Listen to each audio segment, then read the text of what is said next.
What and welcome back to Logix Lens, and today we're going to talk about Multiversus. Finally, we're here, the day that Multiversus has released again after over a year, closer to 2, I believe, of a break after an open beta for Multiversus, which is a Warner Brothers game developed by First Player Games. It's a brawling game, multiplayer, kind of 2v2 centered. Basically in the vein of Super Smash, meant to basically hold the mantle of Super Smash, since Super Smash Bros. Is more so on its last leg of its life cycle. Who knows what the Switch 2 is going to bring us, but here we are. Multiversus came out as an open beta in 2022, about June 2022, and it was out for a couple months. But what was strange about this open beta is they were selling things to us. They had a whole battle pass and skins and stuff that you could purchase with real world money. After the beta was released and people played it for a while, it actually got great reception. It was well received. People liked it. Over time, though, the hype died down. It wasn't enough to do. The competitive community felt stale. And so they closed the beta, and here we are, May 28th.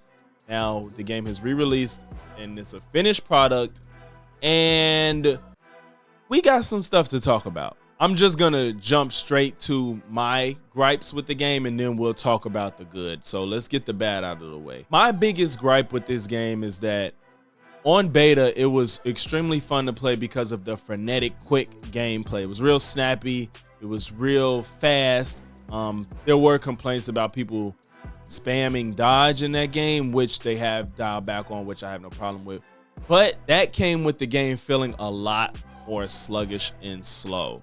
I'm gonna put up some comparison videos as y'all watch just to see what I'm talking about. It feels like they dialed it back like 0.5x speed or something. It just feels a lot slower, a lot heavier to play for some reason.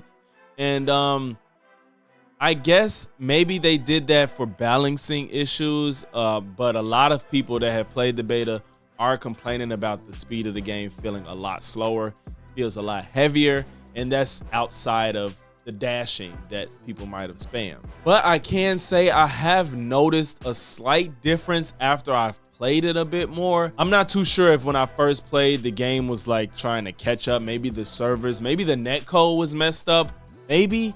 I don't know, but it felt slower. But over time, as I played a little bit more, it kind of felt a little bit better. The speed of the game felt better.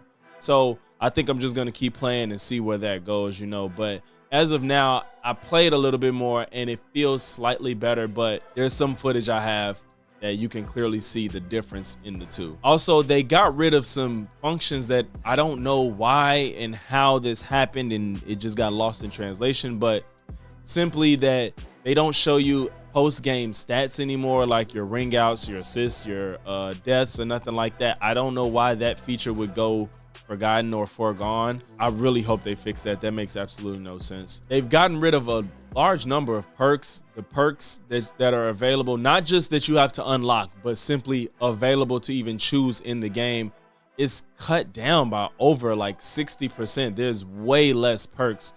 I don't know what that was about. Maybe again, these are balancing issues and they have to balance the game in the best way possible.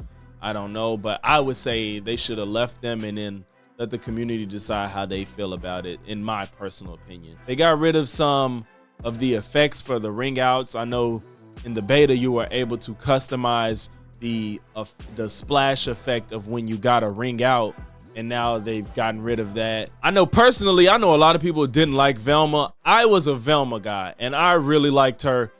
I was going crazy with Velma in this game, but they really nerfed Velma. She's almost useless now. Like, the way her kit used to work was so smooth to me. Like her speech bubbles, you had more range in them. Felt like when you charged up her run to carry, it was a lot faster. It's just, she just feels useless. I can't get anything off of her. It's just, I don't know what's going on. I hope they fix Velma just a little bit. I haven't even been able to summon the mystery machine, so that speaks a lot to how much she's been turned down. Wonder Woman, again, I was a big Wonder Woman guy. That's my main. That's who I go to. She's who I use the most in the game.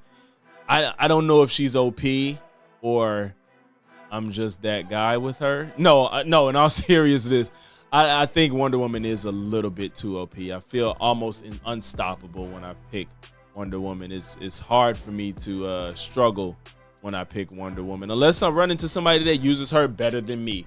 But in general, I feel like there's hardly anything anyone can do to me when I pick Wonder Woman. So they might have to like kind of tweak her around a little bit maybe.